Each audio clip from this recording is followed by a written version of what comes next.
Story 1. This is my dad's story and involves my brother, who I will call John Smith for anonymity. One day an officer shows up and knocks on the door. My dad answers and the officer says, "Hello, is this the residence of John Smith?" My dad says yes it is. The officer asks my dad if he was home, to which my dad says no, he is not. Since my brother was still a youth, the officer asks my dad if he was a legal guardian of my brother, to which he says yes I am. The officer hands him a paper, and it was a summons to appear in court for some charges against him, and says John Smith needs to be in court on that date. My dad tries to hand the paper back and says, "It wasn't him. You have the wrong guy," to which the officer cuts him off and says, "No, I do not, and he needs to be in court that day." Again my dad says, "John Smith did not do this, and you have the wrong guy," and tries to hand back the paper again. What I need to add is my brother was a troubled youth who had countless run-ins with the law, so every cop in town knew him and had arrested him dozens of times, so this officer was quite happy to serve my brother one more time. He even knew exactly where my brother lived without even looking at the address on the paper. After my dad said the last time you have the wrong guy, the officer got nasty and said in a bad tone of voice, "No, I do not have the wrong guy, and he has to show up for court. If he doesn't, he will be in trouble." This pissed my dad off since the officer was being so rude. So my dad says to him, "Okay, so this is my piece of paper then, and I can do what I want with it." And the officer said, "Yes, it is."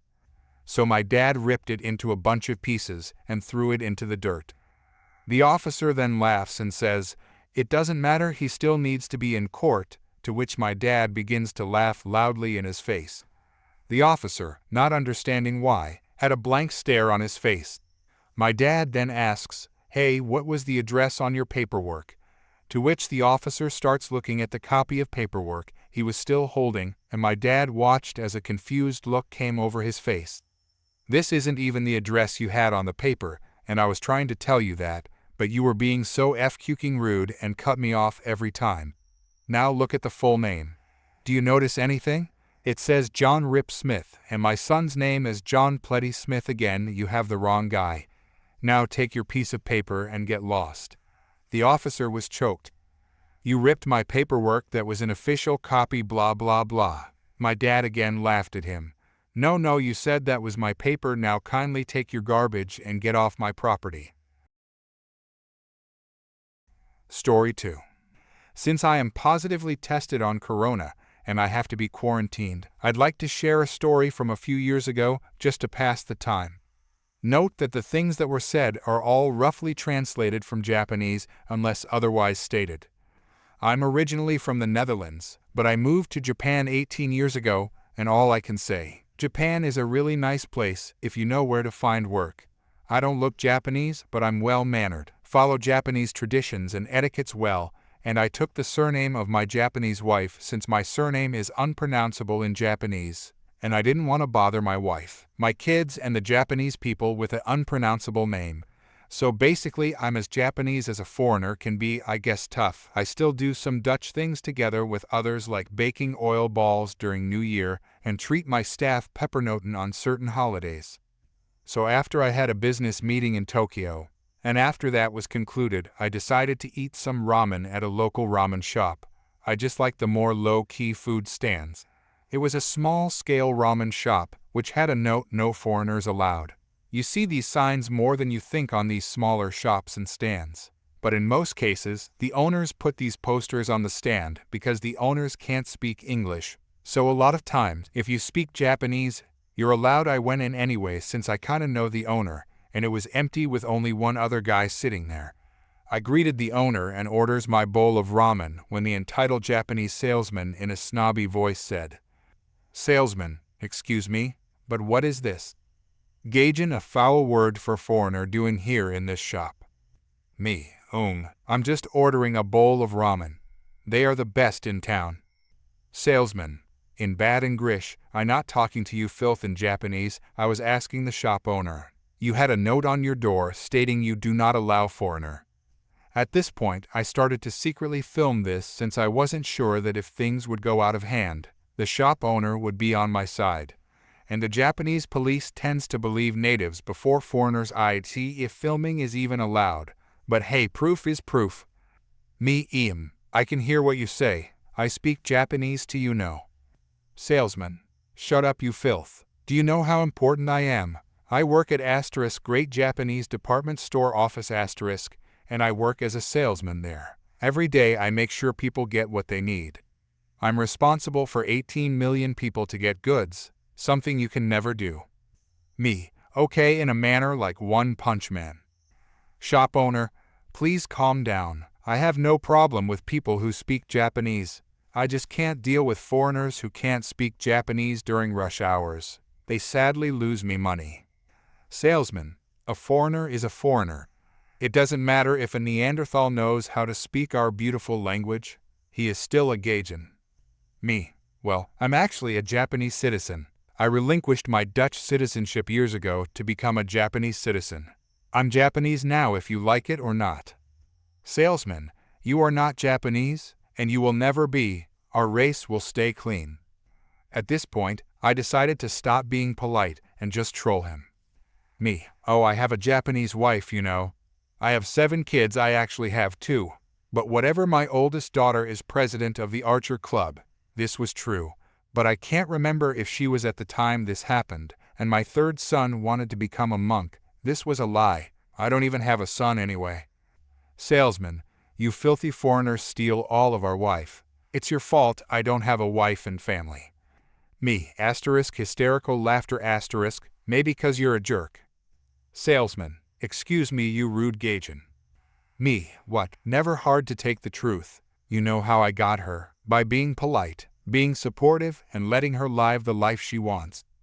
Jerks like you only tell women to stay home, take care of the children, and shut up. Salesman.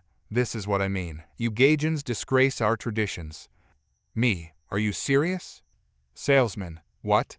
It is the role of women to birth children and stay at home. You Americans taught our women otherwise, and now we have a low birth rate. Me. Funny. I don't remember the Netherlands being in the US, but I can speak like an American redneck if you want. Salesman. America, Netherlands, Germany, Sweden. It doesn't matter. You whites destroy everything beautiful in this world. Me. In Yank voice. I ain't know, but you gonna relax. Hey, ever shot a cold python before? The best gun you can shoot. Tough at a distance of 12 gallons. I prefer a Deagle. Recently bought a M&P 15 with scope. Great to use against enemies of the free world. Salesman. Shut up. Me. In Yank voice. You're going to see the Super Bowl tonight, jerk. I have 10 inches of Diet Coke and 6 feet of McDonald's. Hey, did you know my NASCAR drove 200.7 yards and our president gave me the Medal of Patriotic Freedom? I was just using random American terms at this point. Salesman. You Gaijins should all be gassed to death. You should all be collected and go in a gas chamber. Your bones will be used to strengthen our road, and we will exterminate all filth in our country. Honestly, I was shocked. I didn't expect him to be this extreme. I just hoped he would walk out like the loser he was. Oh well, this guy wanted to fight, but I honestly didn't want to. The shop owner at this point was calling the cops and removed his "No Foreigners Allowed" sign 'cause it's technically illegal. But somehow we didn't throw punches. He was still shouting racist things and he still acted entitled. But the cops came in and of course. Salesman. I was assaulted by that man. Arrest him, please. Luckily, the shop owner vouched for me and the cops took him away, but not without the cherry on top. When the cops asked his name, he said his name, but the funny thing is, I have the same surname as him.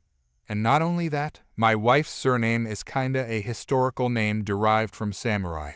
So when I heard his name I said, oh hey, my name is also * my surname. This is when the guy flipped even more, and he said racist things again and wished me again in the gas chamber. But in his rage, he somehow forgot there was actual police next to him. So yeah, this guy was taken to the police office and got a fine. Later I heard he was fired from his job. Out of gratitude for helping me out, and I guess as an apology for letting this thing get out of hand, I translated the shop owner's menu into English and suggested some sort of system that if foreigners order stuff, it will go smoothly. Nowadays the shop owner makes a small extra buck thanks to it. Oh well, all's well ends well, right? Though do note, some things are rough to translate, and it happened 3 years ago, so I might have missed some details. Some things might sound weird and unbelievable. Edit. Well, I guess this got popular for my first post. Well, thanks for the support, guys, but also thanks for the criticism. Some of the criticism helped me to remember a few details about this whole thing, and for that I'm honestly grateful. Story 3. I finally have permission to share this story from my mother, who is the op of the tale. Quick background. A year and a half ago, my mother was diagnosed with lymphoma, stage 2. Lymphoma is a type of aggressive cancer to your lymph nodes. My poor mother had it pretty bad, and it was caught not a moment too soon. She was under extensive chemoradiation treatment, as the cancer was all over her neck and chest for 6 very long months. She also lost half of her thyroid to cancer. Now, though, she has been in remission for a solid year, thank you, God. This story takes place during her treatment, and sadly I wasn't there. But Dad and her filled me in a few days after the incident.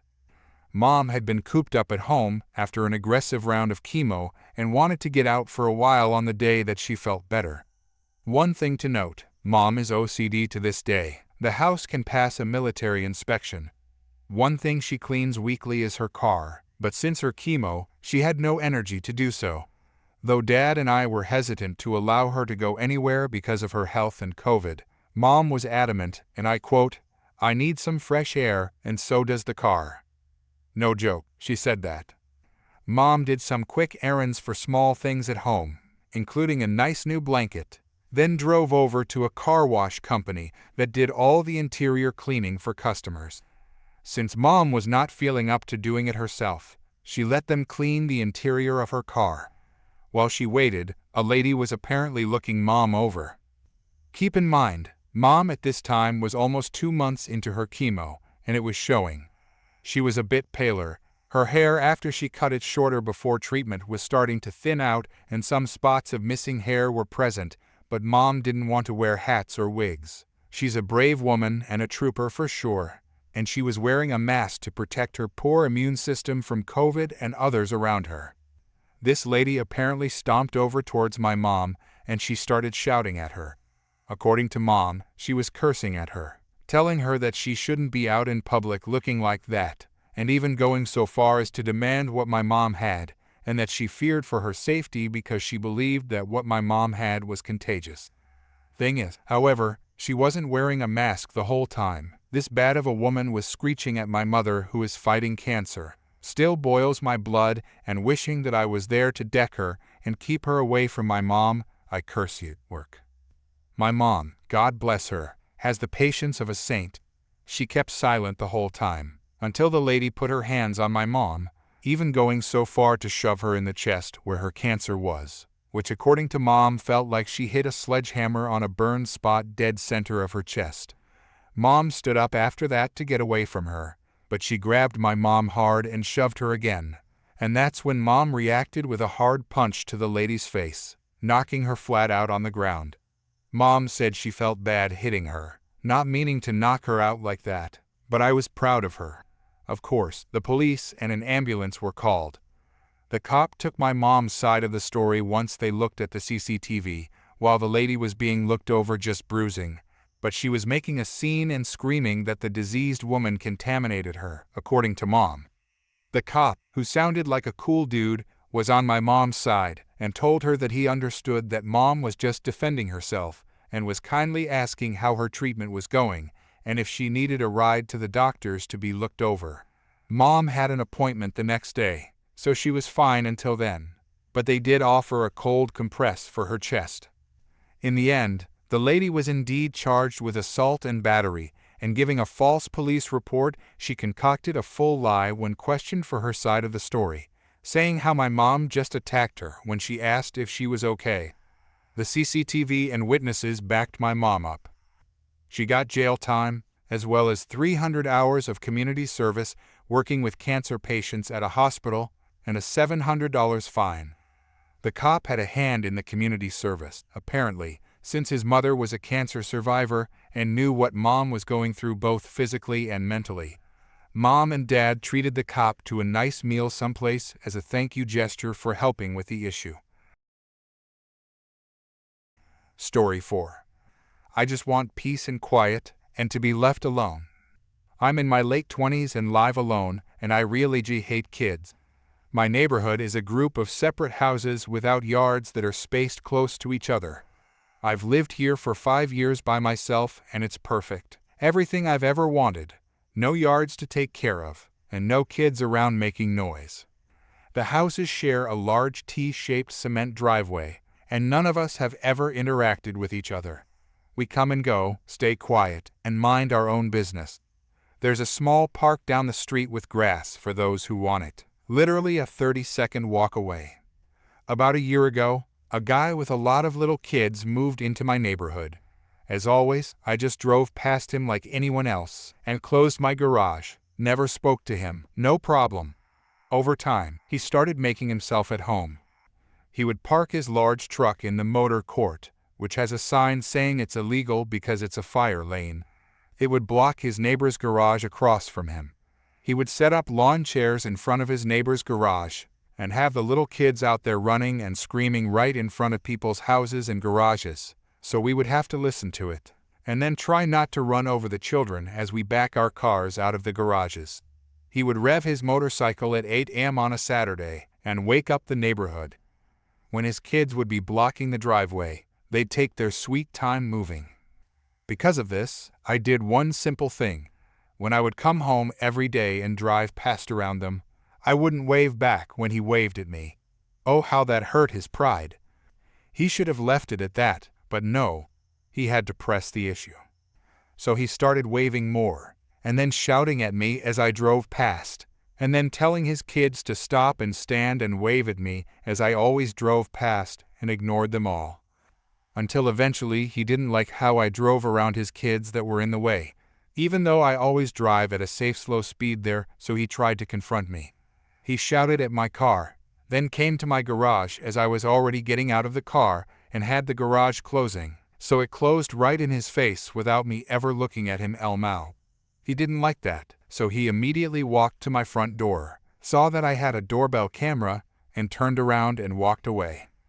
Couple days later, coming home, he was crossing the driveway as I arrived, and because he had told the kids to stop and wave at me, the dipshit stopped in the middle, so he stood in my way to block my car while trying to get the kid to move, and so I honked for 3 seconds right in his face until he moved. That was our last interaction, and I decided he's annoyed me enough. I live in an homeowner association. I don't actually care about any of the rules, but I decided to use them all to report him endlessly for every violation I knew of, using my dashcam on my car for screenshots with evidence. His parking in the motor court stopped after they gave him a ticket. He had to throw out the child's playhouse he had set up next to his garage. I kept reporting him for having an open garage door that I don't actually care about in order to get him to have to stop hanging out in the motor court. And I don't know, use his brain and take the kids down the street to the park. Only took 4 months of reporting him repeatedly, and he just moved out. Story 5. I used to work for a large multinational in a one-man department. The company was responsible for delivering the largest project that the country's natural resources company had to offer. This is billions in revenues and tens of millions of dollars of profit every year. My department was created for me. I was required in the project, but the project manager knew me from before and just wanted to keep me in the team, so he created this department and position. Fast forward 3.5 years. The project manager is now retiring and so is his deputy. His deputy is the one who handles all commercial negotiations. Before the project manager leaves and a new one comes in, he nominates me as the deputy project manager. Enter the new project manager, or as I like to call him, spineless racist jerk. The guy hated decisions. He was running a project with thousands of personnel, and he would go weeks without a single decision. Every question from the 27 department heads would be sent to some committee for deliberations and demise. One by one, the department heads started avoiding him and coming to me for decisions. I had a very tough time balancing progress with perceived sabotage. I would usually suggest the decision to the jerk before he would announce it and take the credit. Things were moving, and I was only interested in doing a great job at my new position and making record profits for the company. A year working with a jerk, it's time for my first appraisal. The appraisal goes as planned, exceeded expectations, numbers were up, nothing to complain about. This meant I would get my annual bonus and a measly salary increment. Once the project manager appraises his reports, they do the same with theirs. Except that I see that one of my reports had his appraisal done before I talked to him. Apparently the jerk had done his appraisal without me in the loop. Confused, I approached the jerk about this, and he wouldn't talk about it. He would start talking tangentially as soon as I asked a pointed question. Ultimately, I ran out of patience and time. I went to HR and asked if this was usual. I am pretty sure it wasn't.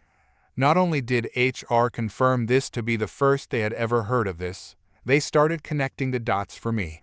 Apparently my direct report and the jerk hail from the same county in a kingdom which is anything but united. I knew they were countrymen, but they were actually neighbors. Apparently, the jerk has been talking around that my nationality should not be allowed to handle so much money and power, that it was their type's God-given right to rule over us. This referred to my origin country being exploited by his country in the past. This pissed me off, but it was all hearsay at this time. However, a couple of weeks passed by, and I was notified by HR that based on my performance, I will not get a raise this year and will only get 25% of my bonus. I was enraged and went to the jerk to understand what happened. He wasn't there. I went to HR. They have worked with me for 5+ years now, so they know me and trust me. They reveal that the jerk had made a decision to move 24,000 of what I would have received over to my report, and thus the appraisal rating and follow-up monetary decision. Given this, I was very furious, and I called up the jerk's boss in a different continent. To her credit, she gave me her ear, and then said she will talk to him about this and call me back. She never did. But the next day, the jerk calls me and says that I should have talked to him first before calling the boss. He also implies that he had full authority over this decision and his boss couldn't do anything because she was too busy. As soon as he said this, I said that I quit and won't be coming in again.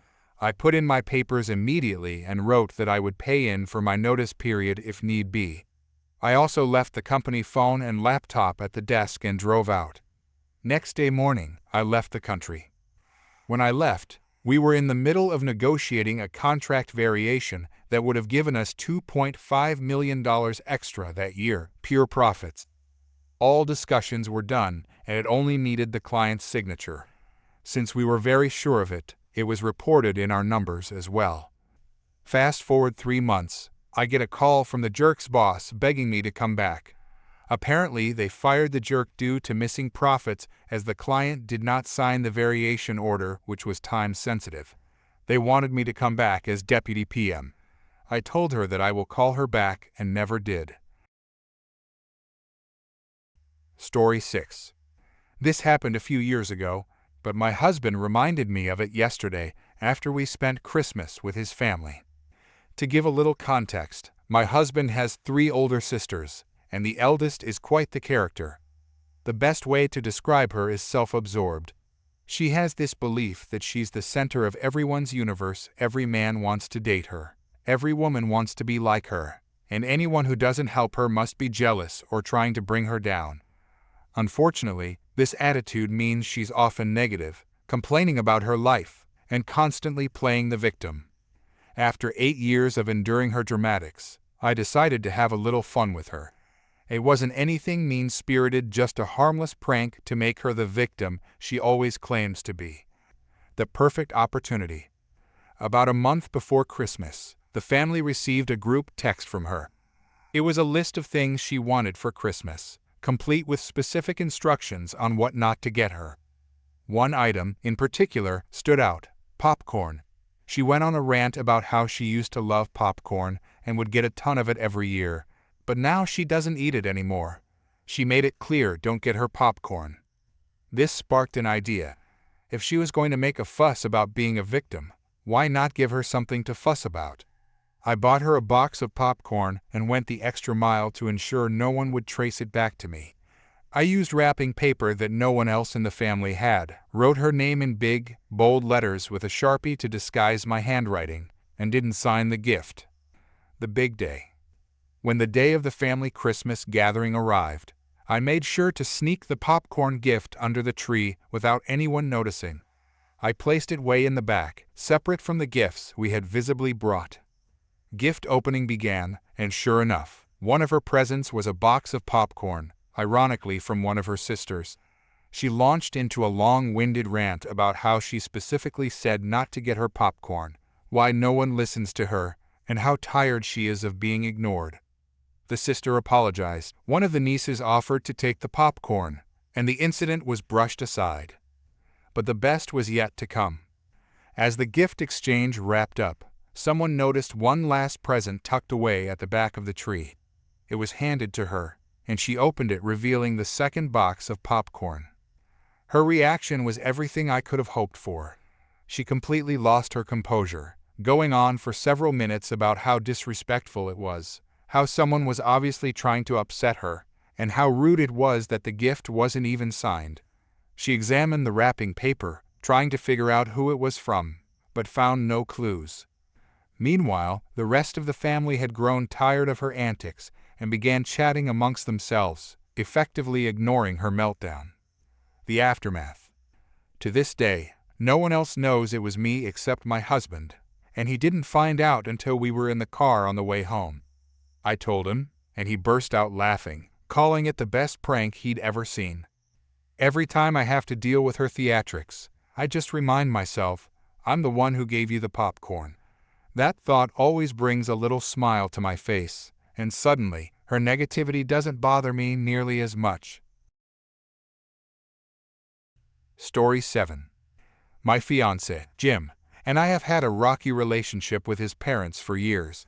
I have no contact with my family due to past abuse, and when I first met Jim's parents, I was in a very uncertain and vulnerable place.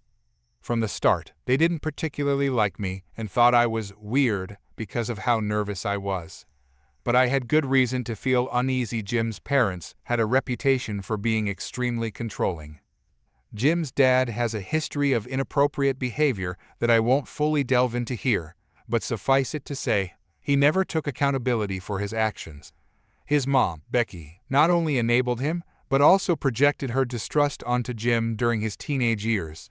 She became hyper-controlling, assuming he would make the same mistakes simply because he was male. She banned him from watching movies with women in tight clothing, even animated films like Aladdin, and went as far as banning Happy Feet because she thought the penguins moved too suggestively. This control extended to his personal life. Jim's first relationship ended because Becky was so overbearing. When Jim posted a picture of himself kissing his girlfriend, Becky grounded him from seeing her for a week, despite him being 18. After the breakup, Jim struggled with severe depression, but instead of supporting him, Becky blamed him for hurting the family by isolating himself in his room. Jim and I met through my family's business, became best friends, and eventually fell in love. He helped me break free from abuse and gain independence, which is a story in itself. When I met his family, Becky wasn't as harsh as she had been with his first girlfriend, but it was bad enough. Becky constantly criticized me, always behind my back. I talked too much, didn't talk enough, didn't make enough eye contact, or didn't look like I was listening. There was always something wrong. Jim would defend me, but she'd dismiss him, insisting she was right. One of her biggest issues was my clothing. As a curvier woman, I was forbidden from wearing anything below my collarbone in her house because she claimed it would tempt her husband. I was uncomfortable with this for obvious reasons, but I complied to avoid drama. However, Becky's rules were inconsistent. Jim's sister, Cindy, could wear things I'd never be allowed to wear, and Becky explained this was because Cindy was petite. It became clear her issue wasn't my clothes, it was my body. When Cindy started dating, we expected her boyfriend to face the same scrutiny Jim and I did. Instead, Becky adored him. She gave him nicknames, fawned over him, and acted like he could do no wrong. Meanwhile, Jim and I weren't even allowed to show affection around his family. Becky insisted we act like friends, but Cindy could openly flirt with her boyfriend without issue. This blatant favoritism hurt Jim deeply. It became one of many reasons we put a deposit down on an apartment and moved in together. After moving out, things were better for a short while. But the issues resurfaced when Jim and I became involved in a production of Macbeth. Jim was co-directing, and I was playing Lady Macbeth. The process was stressful, and I needed a formal gown for one scene. I found the best dress I could afford, an off-the-shoulder gown with a full skirt. I asked Jim if he thought it would cause problems with his mom attending the show. He assured me that while she might complain, we shouldn't let her opinions dictate our decisions. Sure enough, Becky and Jim's dad attended the show and walked out at intermission. The dress was only on stage for 15 minutes, but that was apparently enough to offend them. Becky later called Jim, accusing him of being a bad partner for letting me wear something like that. Jim defended me and called out her hypocrisy, pointing out that she watches movies with similar outfits and has never left events where other women wore revealing clothing. Becky refused to take accountability, insisting she was justified and gaslighting Jim by denying her past comments. A few days later, I shared an article on social media about how women are often blamed for men's inappropriate behavior and how societal attitudes need to change. Becky publicly commented, taking issue with the post and making it about herself. She berated me for not considering the hurt wife of a man who struggles with objectifying women. I responded politely, pointing out that the post was not about that topic and highlighting the resources available for wives in such situations. Becky escalated the argument, and I eventually told her I was tired of her constant criticism. This led to Becky texting Jim to announce she was cutting contact with us until we had a change of heart. Jim, furious, sent both his parents a detailed message outlining the ways they had hurt and gaslit him for years. He suggested some distance might actually be beneficial. After this, Jim proposed to me. We had been open about our plans to get engaged, but Jim didn't inform his family when it would happen, except for his grandmother, who lives out of state. His parents said nothing when we got engaged, not even a congratulations. This wasn't surprising, as they had always ignored our milestones. Then, just before Christmas, Becky reached out to Jim. She told him a package had been delivered to their house and cheerfully invited him over, acting as though nothing had happened. Jim was even angrier at this attempt to sweep everything under the rug. He reminded her of her previous text-cutting contact and ignored further messages. Our wedding is set for October, and save the dates are going out in March. Jim and I have agreed that his parents won't be invited unless they make significant changes. While Jim still loves them, he's deeply hurt by their behavior. As for me, I genuinely dislike them and would prefer they not attend. That said, if they take accountability and accept our boundaries, we're open to inviting them. But realistically, we don't see that happening.